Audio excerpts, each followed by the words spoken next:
The chain was thick enough to hold a bull. It was wrapped twice around the base of a rotted post, then looped through an iron ring bolted to the animal's neck. Crude and heavy and unmistakably deliberate. The horse stood without moving. Its head was low. Its breathing was slow and shallow, the kind of breathing that comes not from calm, but from exhaustion so deep it has become surrender. Lenora watched it from the road for a long moment before she moved. She hadn't been sleeping anyway. Before we follow her into that darkness, think about this. She didn't know what that horse was. She didn't know who put it there, or why, or what it would cost her to touch it. She only knew it was suffering, and she reached for those chains anyway. Ask yourself, would you have done the same? If this story is already pulling at something in your chest, drop a comment below and tell me what city you're watching from. Hit that like button, and if you haven't subscribed yet, do it now, because this one builds to something that will stay with you long after it's over. Now, back to that midnight road. Back to that woman. Back to those chains. West Texas, autumn 1883. The land around Cutter's Bluff had a way of making everything look like it was already dying. The soil ran pale and chalky from September onward, cracked into jagged polygons like a map of a country that didn't exist. The few mesquite trees along the ridges held their shape against the sky like old men holding their breath. Grass came in patches, brown and thin, useful only for proving that something had once tried to grow there. The wind moved through constantly, not the violent kind, but the persistent kind, the kind that wore things down slowly without anyone noticing until the thing was already gone. Lenora Vane had lived in this land for 11 years, and she had made peace with all of it. She was 34 years old, though she could have passed for older in certain lights, not because her face had broken down, but because her eyes held a stillness that most people only reached much later, if ever. Brown eyes, weathered at the corners, set in a face that was angular and serious and not unkind. Her hair she kept braided and pinned most days. A dark rope of it swept back from her forehead, streaked now with a pale thread at the left temple that had arrived the winter after her husband disappeared. The ranch she worked was called Pale Rock, after a limestone shelf that jutted from the hillside behind the main house. It was not a prosperous spread. It had never been. When she and her husband Stellan had first come here from Tennessee, young and earnest and badly underprepared, the land had offered them nothing but the opportunity to prove themselves, and they had done so stubbornly and together, season after season, until the ranch was producing enough to live on, if not enough to grow. Then Stellan was gone. Not dead, not officially, not legally, just gone. One November evening, he had ridden south toward the Trellick Water Company's lower fence line to confront someone about a disputed easement, and he had never come home. His horse had returned alone before dawn. There was no body. There were no witnesses. Sheriff Kane Doss had come out, taken notes in a small book, and told her that men sometimes just left. She had looked at him for a long time without speaking. He had not come back. That had been 2 years ago. She had spent those 2 years doing 3 things: running the ranch, waiting for something that never came, and carrying the weight of one particular night inside her chest like a stone she couldn't put down. Because she had tried to stop him. She had stood in the doorway of the main house as he was saddling up, and she had said, "Don't go tonight." And he had smiled at her in that way he had. The way that men I know, but I have to. And she had watched him ride away into the dark, and she had not physically stopped him. She had not grabbed the bridle. She had not followed. She had believed, as she always had, that he knew the risks better than she did, that his judgment was sound, that he would come home. He hadn't. That was the stone she carried. The ranch itself had grown harder to manage in his absence. 2 of the 4 hands who'd worked under Stellan had left within the year, one by choice, one under pressure from a man named Overton Spade, who was the primary landholding partner in the Trellick Water Company and who had made clear to anyone working the smaller ranches that loyalty to small operators came with a price. The 2 who had stayed, a quiet man named Birch who rarely spoke and a younger man called Pell who was barely 19 and still learning, did what they could, which was most things, but not quite enough. The fence lines were in disrepair. The south pasture had lost its water access 6 months ago when a dike was redirected further upstream, an act that was almost certainly legal and almost certainly deliberate. The cattle were thinner. The outbuildings were wearing. Lenora did not complain about any of this. What she did instead was wake before dawn, work through the daylight hours, eat a small meal alone in the evening, and then sit in the chair by the front window for an hour before sleeping. She was not waiting for Stellan, or rather, she had stopped believing he was alive without fully accepting that he was dead, which left her in a suspended middle space that had no name she knew of. She watched the road from that chair. She didn't know why. On the night, everything changed. A Thursday in mid-October, when the moon was 3/4 full and the temperature had dropped sharply after sunset. She couldn't sleep at all. The wind was wrong. Not violent, just wrong, shifting directions every few minutes, restless and searching.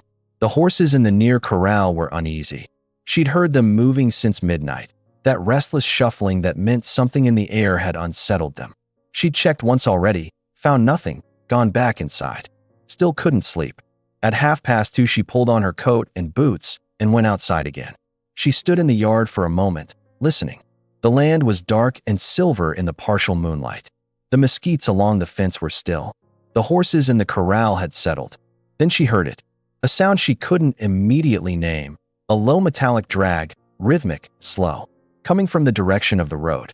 She turned toward it, and that was when she saw the shape at the old salvage post, 150 yards down the lane. A horse, black, or nearly black, standing perfectly still. And the chains. She walked toward it without deciding to. That was the honest truth of it. Her legs simply carried her down the lane while her mind was still considering whether to go. And by the time she was 50 yards away, she could see the animal clearly in the moonlight and understood that whatever calculations she might have made were already irrelevant. It was a stallion. Larger than she'd expected from a distance, with a deep chest and legs that were built for endurance rather than speed, the kind of animal that could run all day over hard ground. His coat was black with a faint dark bay undertone that only showed in certain lights. His mane was long and tangled with what looked like several days of accumulated debris, dust, burrs, what might have been dried blood at his throat where the iron collar had rubbed. The chains were 3, one around the ring bolted to the post, looped twice, one wrapped around his neck through the iron collar, and this one made something cold move through her chest, around his left foreleg, connected back to the post at ground level, preventing him from raising that leg fully when he moved. He had been hobbled and chained. She stood at 8 feet and looked at him. He looked back at her. His eyes were dark and large and showed no whites. Not the wild rolling panic she'd have expected from an animal in this state, but something else. Something almost deliberate. He watched her the way an animal watches when it has moved past fear into a kind of judgment, studying, patient, waiting to see what she would do. "All right," she said softly. She moved to the post first, examining the chain connections in the moonlight. The primary lock was a heavy padlock, old iron, the kind she'd seen on livestock pens, and it was not locked. It was simply closed, the shackle seated but unlatched. She stared at that for a moment. Whoever had chained him here hadn't expected him to stand still long enough to make locks necessary, or hadn't cared whether she found him, or hadn't cared whether he got loose. None of those possibilities were comfortable. She opened the padlock and unwound the first chain from the post. The stallion moved, just slightly, a shift of weight toward his right side as the tension on the collar chain released. He still didn't pull away. He stood and watched her. She moved to the collar chain next. It was connected to the iron ring at the back of the collar with a simple hook and loop system, and her hands were steady as she worked it free, even though her heart was not. The iron collar itself she couldn't remove without tools she didn't have with her. It was bolted closed. But the chain came free and she unwound it from his neck and let it fall. He exhaled, a long, deep breath, the kind that releases something held. The leg chain was the last and the most careful work. She crouched at his left foreleg, which meant being within striking range of both front hooves, and she was aware of this without letting herself be paralyzed by it. She worked the chain free from the hoof ring. There was a ring around the lower pastern, another bolt she couldn't remove, and when the chain dropped, the stallion slowly, carefully raised that foreleg and set it back down on the ground, testing it. He stood there for a moment, free of the chains but still wearing the collar and the 2 ankle rings. Then he turned his head and looked at her directly. Not the way animals usually looked at people, that quick, glancing, distracted attention. He looked at her the way a person looks at another person when they are trying to understand something important. She felt the hair on her arms rise. "Come on," she said quietly. She didn't touch his lead. There wasn't one, but she walked back toward the ranch, and he followed. Not at a distance, not hesitantly. He walked at her shoulder like he'd done it before, his footfalls soft in the dusty road, his breathing even and quiet. She put him in the smaller east pasture, the one with the repaired fencing that the cattle didn't use, and closed the gate. She stood at the fence and watched him for a while. He walked the perimeter once, slowly, then stopped near the far corner and lowered his head to the dried grass. She noticed the marks then. On his right flank, partially obscured by dust and the angle of the moonlight, there was a brand, but not a ranch brand. It was too complex for that. Interlocking shapes, almost like a geometric symbol, the kind she'd never seen on any livestock in the territory. And below it, faded but visible, what looked like a second mark. Much older. A different brand entirely. She couldn't read it in this light. She went back inside and lay on her bed without sleeping, and the wind settled down, and somewhere in the east pasture the black stallion stood in the darkness, and she did not yet understand what she had done. By 5 in the morning the sky was gray. By 5:30 it was light enough to see the road, and Lenora was already up, at the window with a cup of coffee going cold in her hand, watching the pale strip of track that ran south from the ranch gate toward the main Cutter's Bluff Road. She saw the first rider at 6. He came from the south at a walk, and at first she thought it was someone passing through. But he stopped at the gate, sat there, looked at the property. Then he turned his horse sideways, so he was facing the lane broadside, and she understood that he wasn't passing through at all. He was holding position. She kept watching. By 6:15, there were 3 riders at the gate. By 6:30, there were 9, and 2 had moved to the ridge above the east pasture, and she understood with a cold and absolute clarity that they were surrounding the ranch, not approaching it. Taking positions. Sealing exits. In the east pasture. The black stallion was in the east pasture. She was already dressed. She'd slept in her clothes, which hadn't been a conscious decision so much as a failure to undress. She checked the Winchester on the rack beside the door, loaded 7 rounds in the tube, and went out onto the porch. Young Pell was crossing the yard from the bunkhouse, his face pale and alarmed. "Miss Lenora, there are riders at the—" "I see them," she said. "There's more on the ridge." "I see those too." He stopped next to her on the porch. He was 19 and trying very hard to look steady. "What do they want?" "I don't know yet." A man detached from the group at the gate and rode up the lane. He was broad and unhurried on a gray horse, wearing a good coat and a hat that didn't belong to a working cowhand. It belonged to a man who wanted to look like a working cowhand while being something else entirely. He stopped at the porch steps and looked at her without removing his hat. "Morning," he said. "Morning," she said. "You've got a horse that doesn't belong to you." She looked at him steadily. "I found an animal chained to a post on the public road. I brought it onto my property. That animal belongs to Mr. Spade's operation." She didn't say anything. "We'll take it back now, and there won't need to be any further discussion." "What's the animal's name?" she asked. The man blinked. It was a small pause, but she caught it. "Beg pardon. If he's Mr. Spade's horse, what's his name?" A longer pause. "That's not really the point of—" "What does he respond to?" The man's jaw tightened. "Ma'am, I'm being courteous here. I don't need to be. You have a horse that belongs to someone else, and we've come to collect him. The simple thing is to let us through to your east pasture and conclude this peaceable." She held the Winchester loosely at her side. Not raised, not aimed, just present. "I'll need documentation," she said. "A bill of sale, a brand registration, something with Mr. Spade's name on it that proves ownership. If you've got that, I'll consider it." Something moved behind the man's eyes. Not anger, something colder. "Assessment." "I'll come back," he said. He turned his horse and rode back down the lane without hurrying. The riders at the gate didn't move. The 2 on the ridge didn't move. She was surrounded, with no paperwork, a horse she didn't understand, and the cold and growing certainty that she had stepped into something far larger than a midnight act of mercy. Pell looked at her sidelong. "Miss Lenora, what's going on?" "I don't know yet," she said again. But her voice was quieter this time, because she was starting to suspect that wasn't true. The riders stayed. All morning they stayed. They didn't approach again, didn't shout, didn't fire a shot. They simply held their positions with the patience of men who had been told they could wait as long as it took. There were 11 by mid-morning. She counted from the roof of the main house, using Stellant's old brass telescope, spread in a loose cordon that covered all 4 sides of the property. 2 at the south gate. 3 on the north ridge, 2 more at the creek crossing to the east, 4 spread along the far tree line to the west. Professional, coordinated, patient. Birch came in from the lower pasture around 9, having ridden through the cordon via the creek crossing, where the 2 men there had let him pass without a word. He came to the house with his hat in his hands and a look on his face that she'd never seen on him before, a guarded, tight look. "Those men at the creek," he said slowly. "I know the one on the left. Name's Doss Waverly. He rides for Spade's full-time operation, not just his cattle outfit. He's been involved in things." "What kind of things?" Birch was quiet for a moment. 3 years ago, there was a small rancher named Orville out near Red Chalk Creek. Had a dispute with Spade about water rights. His barn burned. A month later, he'd sold out and left the territory. Lenora absorbed this, and Waverly was involved. Nobody proved it, but Waverly was in the area the week before the fire. Birch put his hat back on. "I'm not saying run, Miss Lenora. I'm saying I want you to know what you might be dealing with." She nodded slowly. "That horse," he said.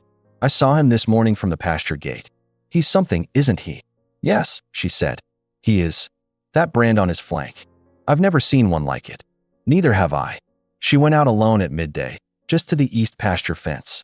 The stallion came to her immediately, crossed the pasture at a quick walk, and stopped at the fence, and she noticed his gait was still slightly compromised, still favoring that left foreleg where the chain had been, but less than this morning. He put his nose through the fence rails, and she let him smell her hand without touching him. She studied the brand on his flank more carefully in the daylight. It was unmistakably intentional. Interlocking circles with a vertical bar through them. Not the crude designs most ranchers used, but something deliberate, almost ceremonial. And beneath it, the older mark she'd glimpsed last night. Faded, deep in the skin, something she could almost read now. Almost. The middle letters were the clearest. An R. A capital V. The outer letters were blurred by years. RV. She stood very still. Stellan's name had been Stellan Vane. His initials, when he'd branded their small working stock, had been SV. But before her, before the ranch, before Texas, he had registered his first horses under the name of his original outfit, the one he'd started in Tennessee at 22, before he sold it and came west. She couldn't remember the name of it now. She'd only heard it mentioned twice. She put her hand flat against the fence rail and breathed slowly. RV. The stallion watched her. From the ridge above, the 2 riders watched them both. They were far enough away that she couldn't read their faces, but she could see that they were absolutely still, not watching idly, but watching in the manner of people who were waiting to see a specific thing happen. She didn't know yet what they were waiting for. At 2 in the afternoon, the broad man in the good coat came back up the lane. This time he had 3 men with him. He stopped at the porch steps again. She was already there. "Mr. Spade would like to speak with you personally," the man said. "He'll come himself this evening. He's a reasonable man, and he'd like to resolve this civilly." "I'm happy to speak with anyone," she said. "My position hasn't changed. I'll need documentation." "Ma'am, my position hasn't changed," she said again quietly. The man studied her for a long moment. Then he said, very carefully, "You don't know what that horse is. I know what I saw when I found him. I know what a chain looks like. I know what a hobble looks like. I know what suffering looks like." Something shifted in the man's expression, something that was almost discomfort. He covered it quickly. "Mr. Spade will come at sunset." He rode back down the lane. She went inside and sat at the kitchen table and pressed both hands flat against the wood and tried to think clearly about what she knew and what she didn't. What she knew. Overton Spade was the most powerful landowner in Cutter's Bluff territory. He controlled the Trellick Water Company, which controlled water access for most of the small ranches in the county. He had men who worked for him that were not cowboys. He had, according to people who said such things quietly and never in writing, been involved in the disappearance of at least one small operator who had opposed him. What she didn't know, why a horse bearing what might be her dead husband's brand was chained to a post on a public road in the middle of the night. Why, when she had brought that horse to safety, 11 armed men had surrounded her ranch by morning. What the men on the ridge were watching for. And she looked at her hands on the table. Why she felt, for the first time in 2 years, like she was doing exactly what she was supposed to be doing. Pell found it, and she almost wished he hadn't. She'd sent him to the north side of the property in the early afternoon to check the water trough while she kept watch from the porch, and he came back at a half run, face flushed, holding something in his right hand. It was a small square of oilskin, folded 3 times, worn at the creases. "Found it caught in the post where the stallion was chained," he said. "Must have been tucked under the chain. I went back to check the lock you'd mentioned, and it was there in the dirt, half buried." She took it from him carefully. The oilskin was old, water-stained at one corner. She unfolded it at the kitchen table with Pell watching from a respectful distance. And inside was a single sheet of paper, thin, handwritten in a small, deliberate script. Not a letter, a list.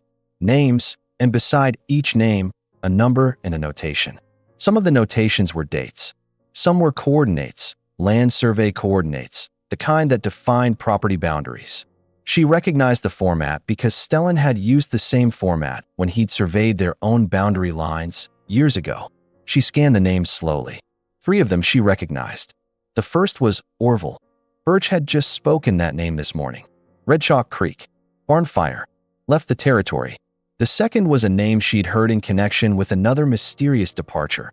A woman named Vashti who had run a small cattle operation southwest of town and who had sold out quietly 2 winters ago under circumstances no one had explained. The third name made her stop breathing for a moment. It was Stellan Vane. Beside his name, a date, a set of land survey coordinates, and a notation that read, simply, refused. She set the paper down on the table and stared at it. Refused. Whatever the list was, a record of transactions, of negotiations, of something darker, Stellan had been on it. He had been approached with something, had refused it, and had ridden out that November night and not come home. The coordinates beside his name were not for Pale Rock Ranch. She knew Pale Rock's survey marks by memory. These were different. Southeast, toward the Dry Creek Basin she'd always been told was worthless terrain. She folded the oilskin carefully and tucked it inside her shirt. She went to the window. The riders on the ridge were still there. The stallion was visible at the far corner of the east pasture, standing quietly. The sun was dropping toward the southwest, and in the gold late afternoon light, she could see the symbol on his flank, the interlocking circles, with startling clarity. She had seen that symbol before. She was certain of it now. She just couldn't remember where. Overton Spade arrived at sunset with 8 men. He was not what she'd expected, though she'd been careful not to expect too much. He was perhaps 55, compact and well-dressed in the manner of a man who had been rich long enough to make it look effortless. Gray at the temples, clean-shaven, hands that were soft except for the riding calluses at the inside of each index finger. He rode a fine bay mare and sat her well. His 8 men spread out across the front of the property in a practiced formation without being told. He dismounted at the gate and walked up the lane alone. She watched him from the porch. He stopped at the steps and looked up at her with an expression that was practiced in its openness, the face of a man who had learned to look reasonable. "Mrs. Vane," he said, "I appreciate your patience today. This situation has been somewhat more complicated than it needed to be, and I apologize for that." "Mr. Spade," she said. He came up the steps, not with aggression, but without asking, and stood on the porch with her. He was shorter than she'd thought from a distance. His eyes were light, gray-blue, and moved constantly in small ways that didn't match his still face. "I'll be direct with you," he said. "That horse is extremely valuable. He's been missing for several weeks, and his recovery is important to a number of ongoing business matters. I'm prepared to compensate you generously for the time and care you've invested since finding him." "What's his name?" she asked again. A very brief pause. "He doesn't have a formal name. He was a working animal." "What does he respond to?" Spade looked at her carefully. "Mrs. Vane, I wonder if we can dispense with these questions and discuss practical matters. I have one more practical question." There was a chain around his left foreleg that limited his movement. "Who put it there?" "He was being transported. He's difficult to manage." That chain wasn't a transport restraint. That chain had been there long enough to start wearing the skin around the fetlock. She kept her voice level. "So, I'd like to understand what he was being managed from." Spade was quiet for a moment. The light was dropping fast, and his face was harder to read in the dusk. "You're a widow, Mrs. Vane," he said, and his voice had shifted, not to cruelty, but to something careful and pointed. "Running this property alone, with 2 hands. I know the south pasture lost its water access this year. I know the fence lines on the east boundary are in poor condition. I know the cattle you're carrying have lost weight." He paused. "I know the past 2 years have been very hard. She didn't respond. I can resolve every one of those problems, he said. Easily. Water restored, fence materials provided, and a cash payment on top of it. In return, I take the horse and we never speak of this again. Pell had come out of the bunkhouse door and was standing in the yard, watching. Birch was somewhere behind the main house. She could feel them without seeing them. You're offering me a great deal for a horse you say is just a working animal, she said. He has sentimental value. What mark do you use for your brand, Mr. Spade? His eyes moved. One small, quick movement before settling again. I beg your pardon. Your brand. What shape is it? A silence. Just long enough. A double bar over an S. Could you show me a document with that brand registered? A livestock certification, anything official with the county seal? His expression didn't change, but she felt the quality of the silence change around him, a tightening. You're making this unnecessarily difficult, he said quietly. I'm making it exactly as difficult as it needs to be, she said. He looked at her for a long moment. The last of the sunset light was behind him, throwing his face into shadow. I'll give you until tomorrow morning, he said. Think carefully about what you're protecting and what you're giving up. He stepped off the porch and walked back down the lane without hurrying. His 8 men fell in around him as he reached the road. They didn't leave. They simply moved, reformed, settled into different positions. Campfire points appeared in the dusk, north, south, east, and west. Long and patient and cold. She went inside. On the table, she unfolded the oilskin again and looked at the coordinates beside her husband's name. And then she found a piece of paper and a pencil and worked out, from memory, where they fell on the map of the county. She was right. The Dry Creek Basin, southeast of town, south of the Trellick main waterway. She'd always been told it was worthless land. She wondered who had told her that. She didn't sleep. She sat in Stellan's chair, the big worn one by the front window, and she laid out everything she knew in her mind the way you lay tools on a workbench, one at a time, examined, placed in relation to the others.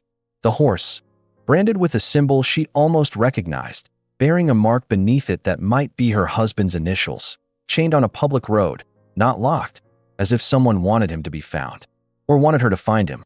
The list, names of small operators, dates beside each, refused beside Stellan's.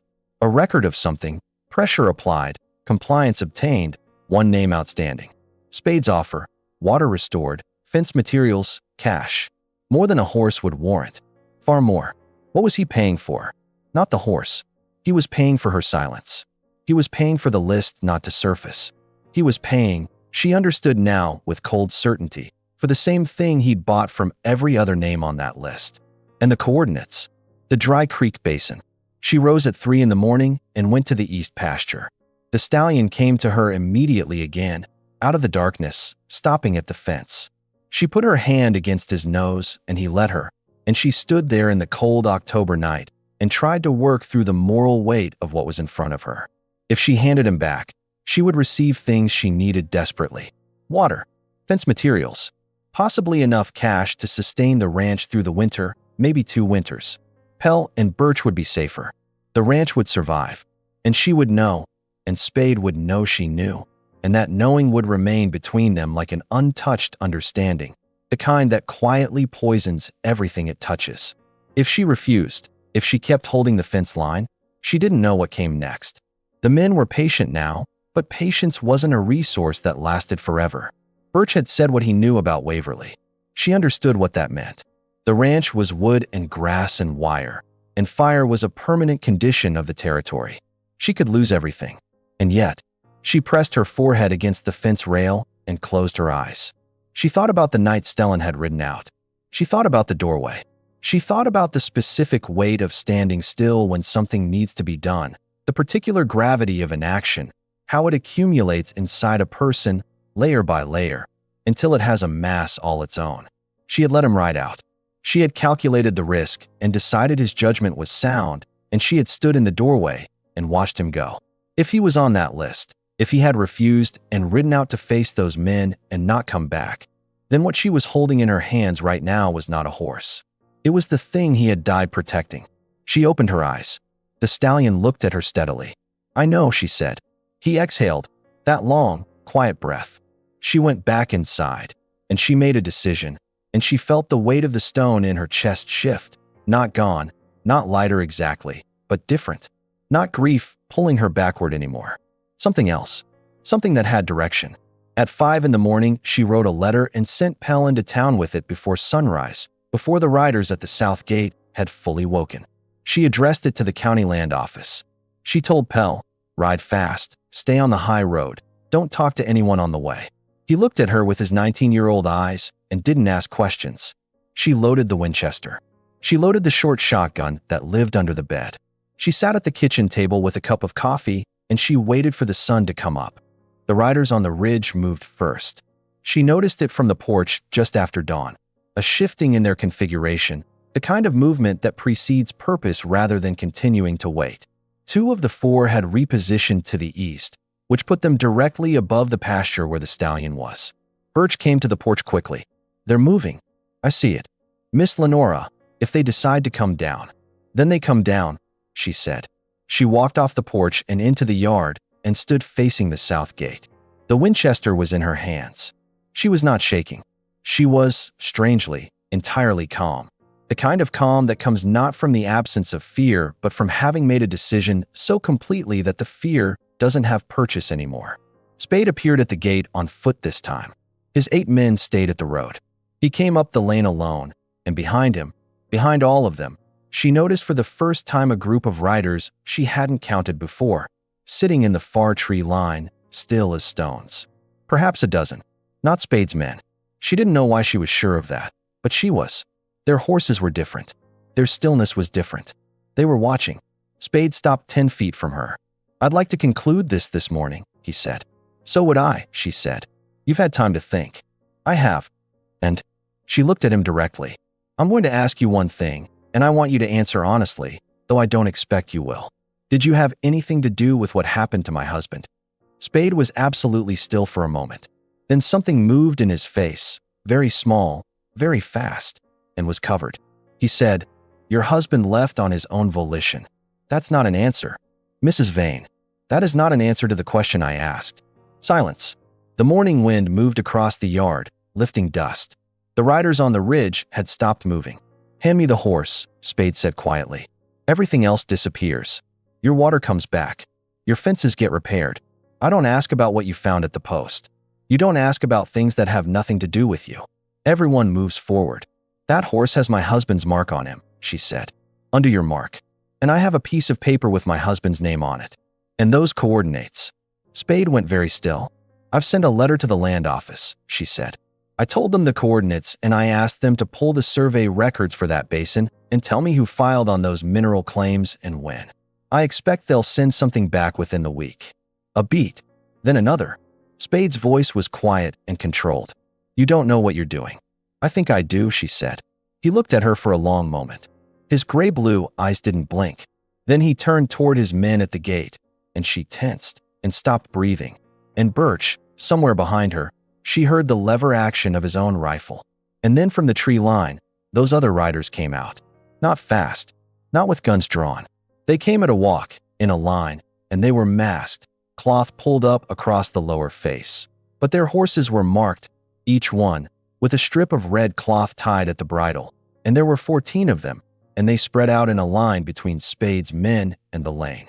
One of them raised a hand to her, a calm, acknowledging gesture. Not a greeting, a signal. "We're here." Spade looked at the riders. Then he looked back at her. Something crossed his face that she would spend a long time afterward trying to name. It wasn't quite fear, but it was adjacent to it. It was the expression of a man calculating odds and finding them, for the first time, against him. He walked back down the lane. His men pulled back.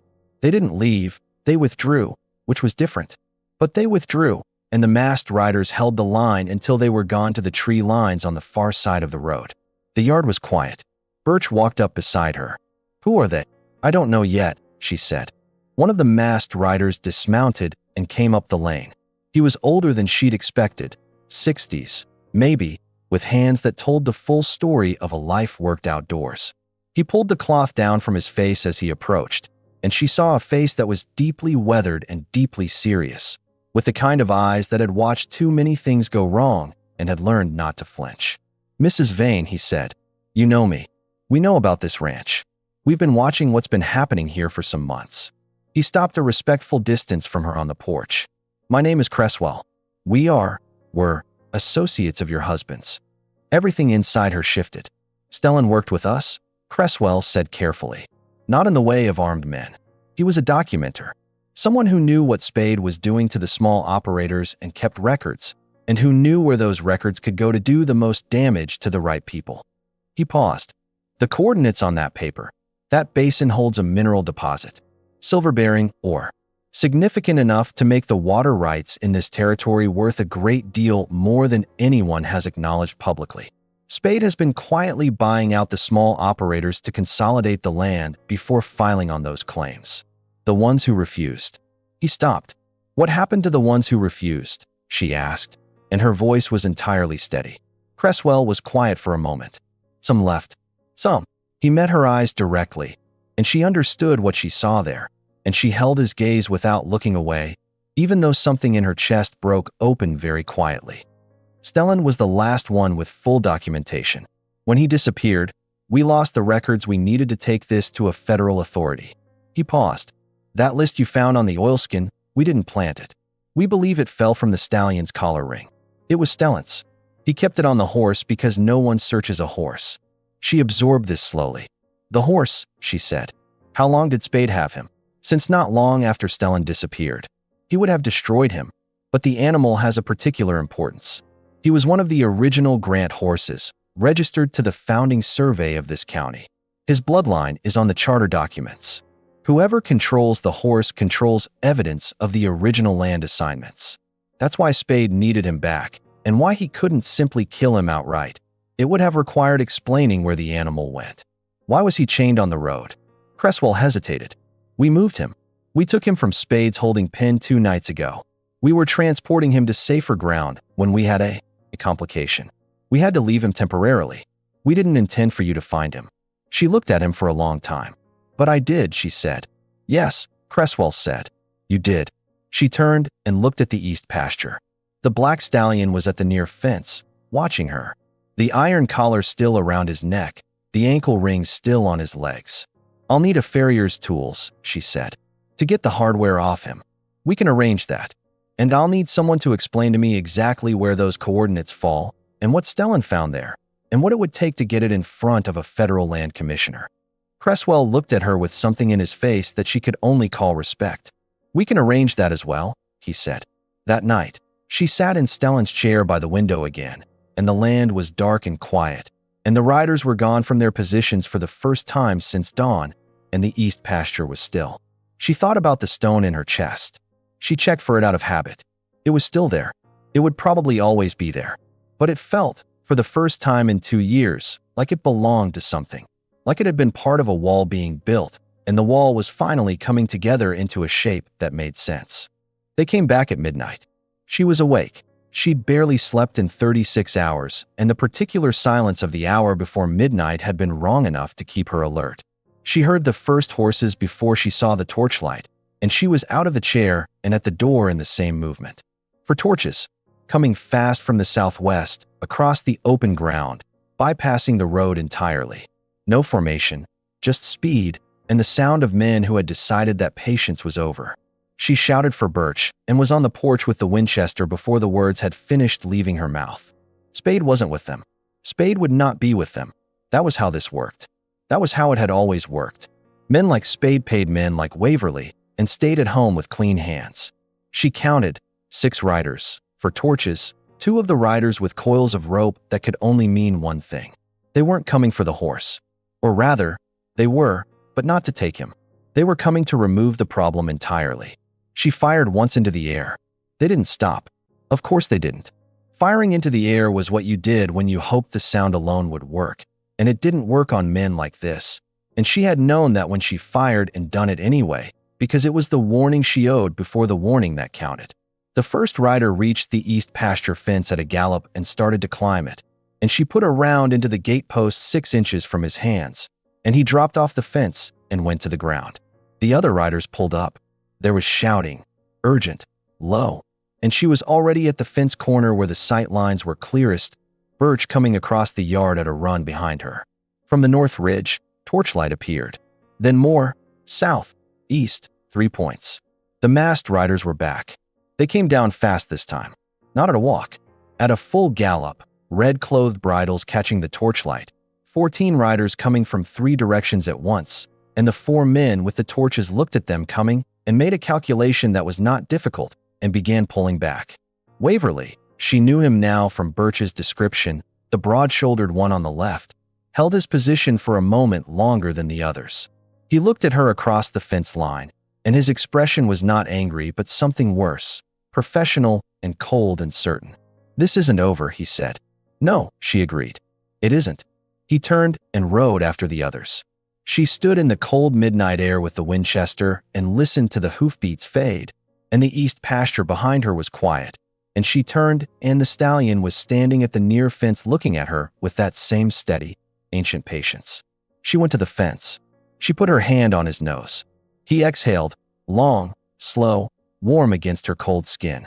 She stayed there until the masked riders had done a full circuit of the perimeter and come back to the yard gate, and Cresswell dismounted and came to her. "They'll try again," he said. "I know," she said. "Will you hold?" She thought about the stone in her chest. She thought about Stellan on that horse, somewhere, sometime, riding into this same territory and knowing the same things she knew now and deciding the same way she was deciding. "Yes," she said. 3 weeks later, a federal land commissioner arrived in Cutter's Bluff. He came with 2 marshals and a set of documents that had been assembled from several sources. The land office response to Lenora's letter, which had indeed found irregularities in the mineral claim filings. The list from the oilskin, which named enough verified operators and dates to constitute a pattern, and a sworn affidavit from Cresswell's group, which turned out to be a loose coalition of small ranch owners and former operators who had been quietly documenting Spade's consolidation for 2 years. Stellan had been their primary contact in the Pale Rock area. He had been the only one who had held out long enough to build a complete chain of evidence. The commissioner summoned Overton Spade to the county office. Lenora was not present for that meeting. She would not have trusted herself in the same room with him. What she learned afterward, through Cresswell, was that Spade had arrived expecting to manage the situation as he had managed many situations before, and had found instead a federal officer who was not managed. The mineral filings were invalidated on grounds of fraudulent acquisition. 3 of the land transfers, including the properties belonging to Orville and Vashti, were flagged for review. Criminal referrals were made to the territorial court on charges of land fraud and coercive displacement. It was not justice for Stellan. Not completely.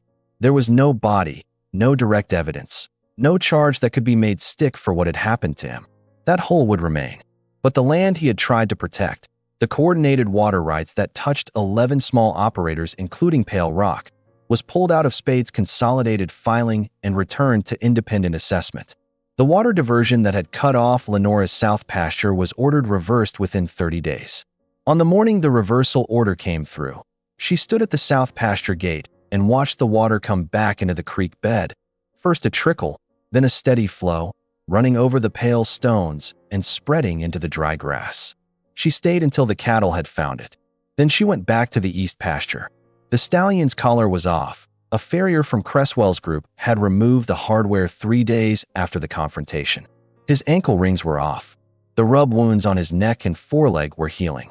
He moved across the pasture with the free, ground-eating stride of an animal returning to itself. She opened the east pasture gate. He didn't leave immediately. He came to the gate and stood beside her for a long moment, close enough that she could feel the warmth coming off him, that particular warmth of a large animal at rest. He smelled of grass and dust, and something she couldn't name exactly, something old in particular and unchangeable. She thought about the night she'd found him, the chains, the dark, the choice she hadn't quite consciously made before her legs made it for her. She thought about the doorway 2 years ago and Stellan riding south, and all the ways she'd rearranged that moment in her memory since then, looking for the place where she should have moved differently. She put her hand flat against his neck and let herself feel the weight of it. Not the guilt this time, but the other thing. The thing that came after guilt when you'd finally done the right thing in a moment that mattered. Not absolution, not forgiveness. Just the knowledge that when the test came again, you had answered it. She stepped back from the gate. He walked through it slowly, 1 foot at a time, And then he was in the open land beyond the fence, and he stopped and looked back at her once. That same steady gaze, patient and unreadable. And then he moved south into the brush and was gone. November came in cold and quiet, as it always did in West Texas. The work of the ranch continued. The fence lines on the east boundary were repaired with materials that arrived from Cresswell's group without explanation or invoice. The south pasture cattle were back on weight. The two hands, Birch and Pell, stayed on, and Lenora hired a third in October. A woman named Davy who'd run her own small operation outside Cutter's Bluff until her lease had fallen through under Spade's pressure, and who knew cattle and fencing and was not afraid of hard weather. The land office records continued to be reviewed. The territorial court process moved slowly, as such processes always did, and Lenora was under no illusion that it would move quickly or arrive at satisfying conclusions on the schedule she would have preferred. These things took years. They broke apart and reassembled. They produced partial remedies and incomplete verdicts. She had learned enough about how the law worked in this territory to expect nothing clean or final. But the water stayed. That was not nothing. She wrote to Stellan's mother in Tennessee, a letter she had been unable to write for 2 years, blocked by the formlessness of his absence, the absence of a body, the absence of a verdict. She wrote the letter in the kitchen at night, slowly, and she told the truth as carefully as she knew how to tell it, which included the parts she didn't know and couldn't confirm. She said, "I believe your son was trying to protect something worth protecting. I believe that's how he would have wanted to spend himself. I believe I finally understand that." She didn't know if she was right. She was working from inference and probability and the evidence of a horse's brand in moonlight. But she sent the letter. Cresswell visited once more before winter closed the roads. He sat in the kitchen with her and drank coffee and told her what he could about Stellan's work with their group, and she listened carefully and asked the questions she needed to ask, and at the end she thanked him and he left. She sat in Stellan's chair by the window that night. The land was dark and still. The mesquites along the ridge were bare now, their shapes clean against a sky that had gone to deep purple with a scattering of cold stars. The South Pasture Creek was running. She could hear it faintly on windless nights if she was quiet enough. She thought about chains. Not the heavy ones she'd unwound from a horse's neck in the dark, but the other kind, the ones that held things people wanted kept quiet. Secrets had a weight, she understood now, not unlike iron. They could be wrapped around an animal, around a piece of land, around a family's livelihood. They could be wrapped around a person's own understanding of themselves. Stellan had known what he was carrying. He had ridden toward it eyes open. She had stood in the doorway and watched him go, and she would carry that doorway always. But she understood now that the carrying didn't have to be only weight. It could also be direction. It could be the thing that oriented you when the choice came again, when the midnight road was dark and a suffering creature was chained to a post and your legs had to decide which way to move before your mind finished calculating. Your legs knew. The ranch was quiet. The east pasture was empty now, just dry grass and starlight. But she found she didn't need the horse there to feel what the horse had meant, that unexpected, unreasoned act of mercy that had pulled a buried truth into the light and let it breathe. Some chains don't hold animals. They hold what men need the world to keep forgetting. Sometimes the only thing required to break them is someone willing to reach for the lock in the dark. She pulled the blanket across her shoulders and watched the road until the stars moved and the cold deepened and the night settled into its final quiet hour before dawn. If this story moved you, if Lenora's courage in that midnight pasture touched something in you, let me know in the comments. Tell me what you would have done at that fence. Tell me which moment got to you. And if you're watching from somewhere that has its own midnight roads and its own buried truths, drop your city below. I read every one of them. This channel is built on stories like this one, stories that cost something to tell. If you want more, subscribe and hit that notification bell, because the next story is already coming, and it is every bit as heavy as this one. Like this video if you stayed to the end, and share it with someone who needs to hear about a woman who reached for a lock in the dark and didn't let go. Thank you.